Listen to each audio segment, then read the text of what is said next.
एक घने जंगल में नदी के किनारे एक बड़ा फलदार पेड़ था। इस पेड़ पर एक चतुर बंदर रहता था जो रोज ताजे फल खाकर अपना पेट भरता था।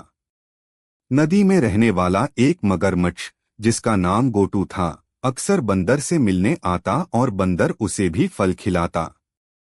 धीरे धीरे वे अच्छे दोस्त बन गए। लेकिन एक दिन मगरमच्छ की पत्नी ने उससे बंदर का दिल लाने की फरमाइश की। वह कहती थी, अगर बंदर इतने रसीले फल खाता है तो उसका दिल भी बहुत स्वादिष्ट होगा। मगरमच्छ अपनी पत्नी की बात सुनकर दुविधा में पड़ गया। वह अपने दोस्त बंदर को धोखा देने का विचार कर रहा था, लेकिन उसका मन भी इस बात से दुखी था। अगले दिन मगरमच्छ ने बंदर को अपनी पत्नी से मिलवाने का बहाना बनाकर नदी के पार आमंत्रित किया। बंदर, जो स्वभाव से भोला और दयालु था, तुरंत तैयार हो गया। जैसे ही वे नदी के बीचों बीच पहुंचे, मगरमच्छ ने अपनी योजना का खुलासा किया। बंदर चौंक उठा, लेकिन उसने तुरंत अपनी बुद्धिमत्ता का इस्तेमाल किया। ओह, मैं तो अपना दिल पेड़ पर ही छोड़ आया, बंदर ने कहा।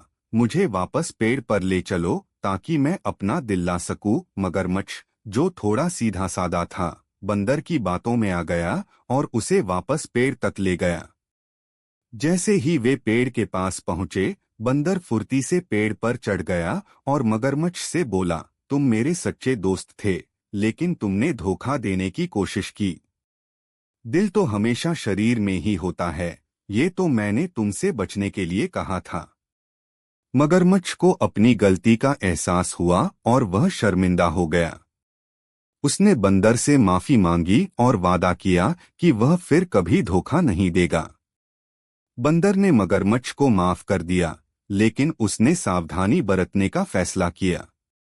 नैतिक शिक्षा है, यह कहानी हमें सिखाती है कि धोखा देना कभी भी उचित नहीं होता और सच्ची दोस्ती का महत्व बहुमूल्य होता है।